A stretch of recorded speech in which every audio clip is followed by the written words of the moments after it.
The Hidden History of the Human Race. Nice to see you, Michael. Good to be here, Gary. This, I believe, calls into question Darwinian's theory of evolution.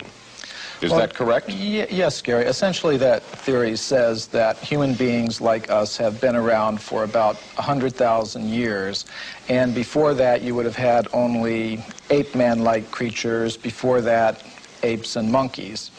What we found, however, when we looked into the entire history of archaeology, my co-author and I did 8 years of research. We looked at every archaeological discovery that's ever been made, and what we found is that there are hundreds of such discoveries that indicate human beings like ourselves have been around for literally millions of years. What's been the reception to this book? Oh, there's been, from the spokespersons of the scientific establishment, there has been absolute outrage. You referred to, in India, the Vedic literature? Well, yes, I was saying in the beginning that we do take our inspiration from these ancient Sanskrit writings of India. They're collectively called the Vedas. Among them are the Puranas. Purana is a Sanskrit word. It means history. Now, these histories tell of human civilizations on this planet going back millions of years. How do we know those are accurate? Well, that was our question, too. Richard Thompson and I, we thought, well, if there's any accuracy to those statements, there must be some factual evidence to back them up. Now, when we looked in the current textbooks, of course, we didn't find any such evidence, but we thought, well, let's look a little bit further. Practically speaking, archaeologists and anthropologists have buried almost as much evidence as they've dug up. In other words... Or perhaps overlooked? Cast aside? Well, yes, cast aside. And there have been some outright cases of suppression where people who have reported such things have had their careers ruined. You have talked in terms of the fact that scientists don't cheat. That's a myth. You say there's actual cheating going on. Oh, that's very well documented. For example, the Piltdown case is a very famous case that documents that. Now, what that has to do with is early in this century, there was a purported discovery of an ape man in England based on a skull and a jawbone. And this Piltdown man, Piltdown ape man, was in the science textbooks for about 40 years. And then suddenly it was revealed that the British Museum had tested these fossils and determined that it was a very elaborate hoax. And many people have speculated about the identity of the person who was the hoaxer, and practically all of them center on different scientists in England, such as Sir Grafton Elliot Smith or Sir Arthur Smith Woodward, all very well-established scientists in England, because only somebody who knew the scientific method very well could have prepared these fossils in such a way that they would have fooled the scientific community all around the world for 40 or 50 years. So some scientist who wanted to perhaps give some evidence in favor of evolution, because there's not very much of it, invented this ape man, and in a very sophisticated way cheated, literally. And this is admitted by the scientists themselves. And there are more examples I could give, and we document many of them in our book, The Hidden History of the Human Race. Myth number 3, Michael, that you have written, evidence that goes against human evolution is reported only by crackpots. Now this is one of the standard techniques that the scientific community tries to use against anybody that reports something that goes against their ideas. They try to label them in a derogatory way without actually discussing the facts. This human person who looked like us, existed millions of years ago, did not evolve from an ape. as we are led to believe in the Darwin theory. Why has this evidence been suppressed, and what kind of evidence have you found to support this? Well, I'll give you a very good example. Now, one example from historical times is during the California gold rush days, miners were digging tunnels thousands of feet into the sides of mountains. Now, the rock in these mountains is over 10 million years old. So when they were digging these tunnels, they were finding human skeletons, they were finding mortars and pestles, hundreds of them at dozens of locations. Now, all these were gathered together, reported to the scientific world by J.D. Whitney, who was the state geologist of California.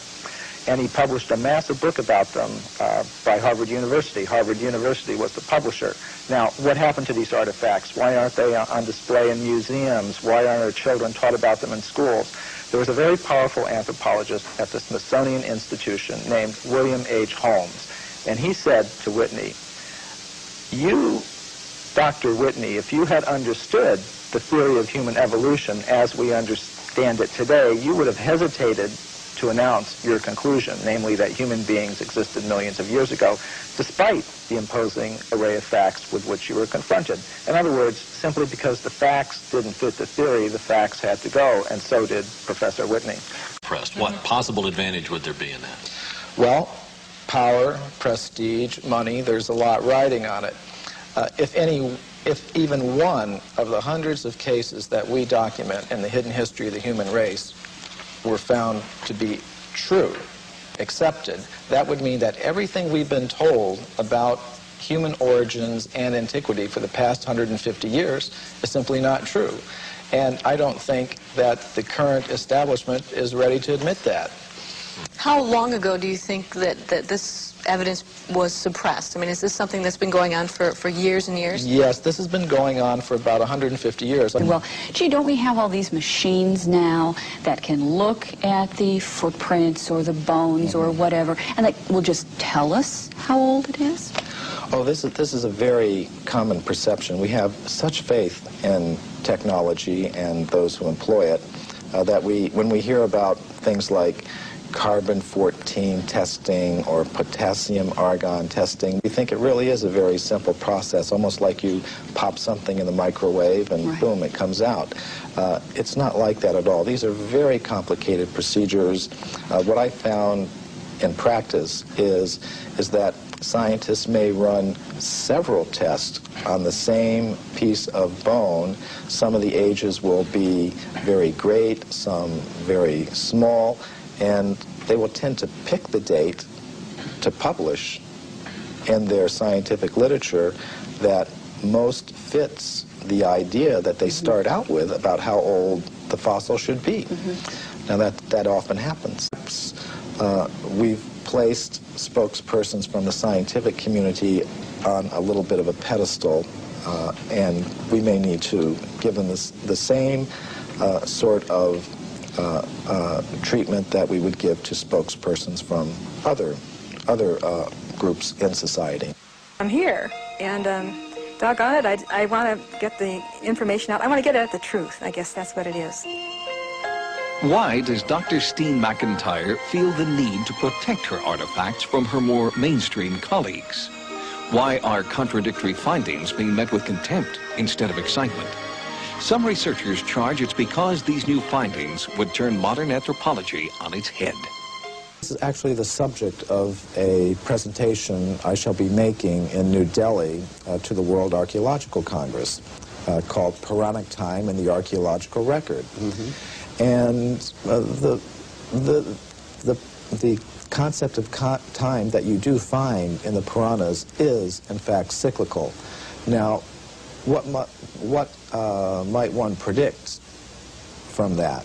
Say if you have civilizations coming and going over vast periods of time, perhaps you might have humans and other ape-man-like creatures coexisting. I will mention that the Puranas do talk about intelligent races of ape-like creatures that use stone tools. This is not an idea that came in with Darwin. It's been there for thousands of years. Now, what might one predict from that?